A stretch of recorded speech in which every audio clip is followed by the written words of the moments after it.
नमस्कार दोस्तों, स्वागत है आप सभी का हमारे YouTube चैनल साहित्य सुधा में। जैसा कि आप सभी जानते हैं कि हम हिंदी विषय से UGC नेट JRF की परीक्षा की तैयारी कर रहे हैं, जिसमें हम यूनिट 10 को क्रमबद्ध ढंग से पूरा कर रहे हैं। इसी क्रम को आगे बढ़ाते हुए आज हम हमारे सिलेबस में लगे हुए दूसरे यात्रा वृत्तांत को पढ़ेंगे। हमारे सिलेबस में 2 यात्रा वृत्तांत लगे हुए हैं, जिसमें से पहला था राहुल संस्कृतायन जी द्वारा रचित मेरी तिब्बत यात्रा, जिसको हम पढ़ चुके हैं। अगर आप वह वीडियो देखना चाहते हैं तो उसका लिंक मैं अपने डिस्क्रिप्शन में दे दूंगी, तो आप उसे देख सकते हैं। आज के टॉपिक को शुरू करने से पहले मेरा आपसे अनुरोध है कि यदि आपको मेरी वीडियो अच्छी लगे तो इसे प्लीज़ लाइक, शेयर और सब्सक्राइब करना ना भूलें।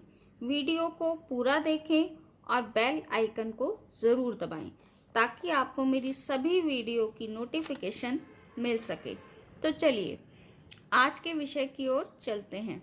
हमारा आज का विषय है सच्चिदानंद हीरानंद वात्स्यायन अगे जी द्वारा रचित यात्रा वृत्तांत अरे यायावर रहेगा याद।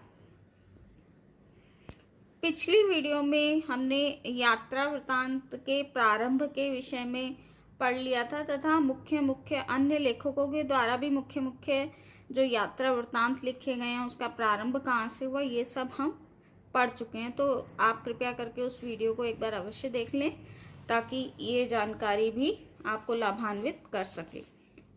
तो चलिए, अगे जी द्वारा जो लेखन कार्य हुआ है वो बहुत अधिक है तथा अगे जी को हम 5वीं यूनिट में भी पढ़ेंगे। उनकी जो काव्य कृतियाँ हैं वो भी हमारे सिलेबस में हैं, लेकिन अभी हम इनके कुछ यात्रा वृत्तांतों के बारे में जानेंगे।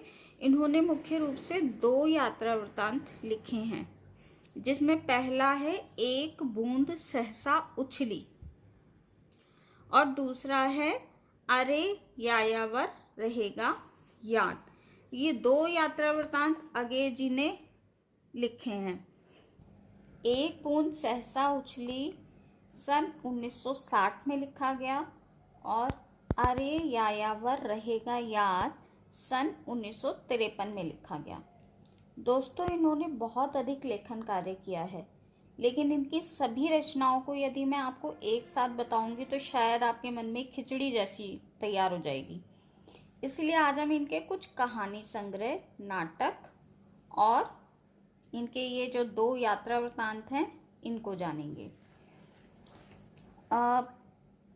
और बाकी आगे जी को तो हम यूनिट 5 में भी पढ़ेंगे, तब इनके काव्य और गद्य संग्रहों को मैं आपको बताऊंगी, जिससे आपको याद हो जाए। तो चलिए, एक पेपर पेन ले लीजिए और तैयार हो जाइए और नोट करते चलिए।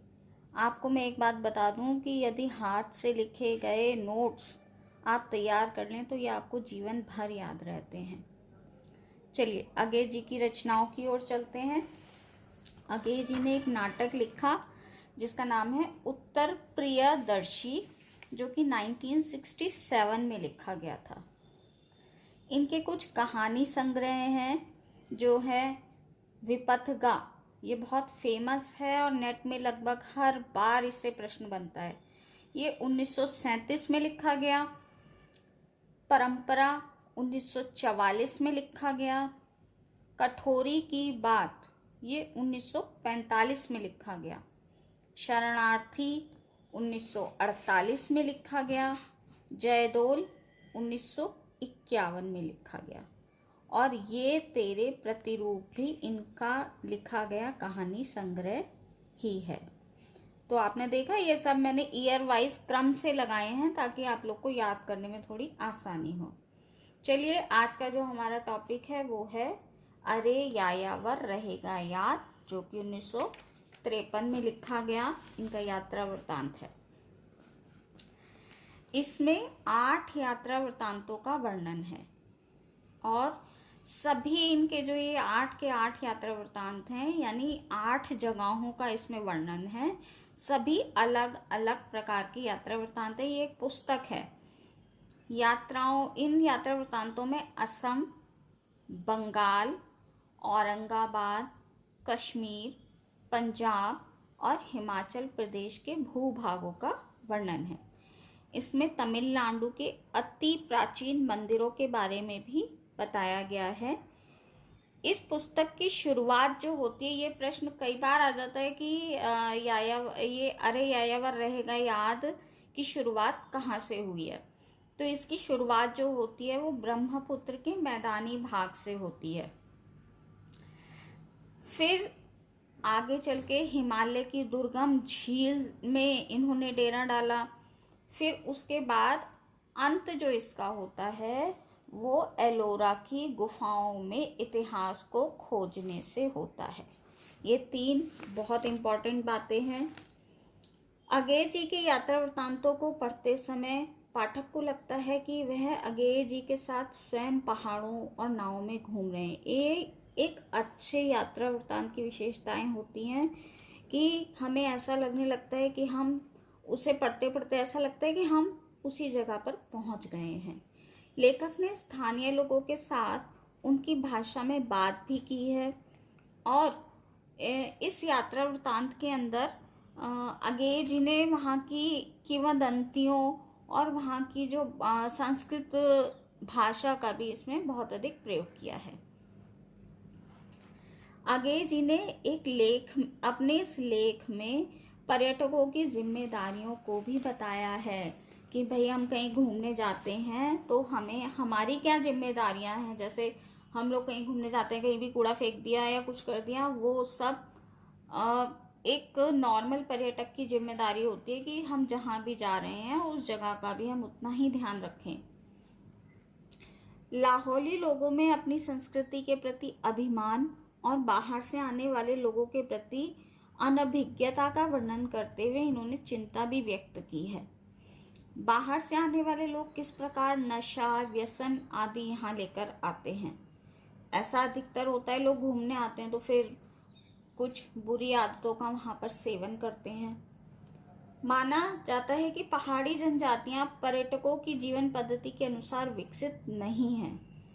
अगेय जी की यात्रा वृत्तांतों में पर्यावरण का, इतिहास का और साहित्य का चिंतन देखने के लिए हमें मिलता है।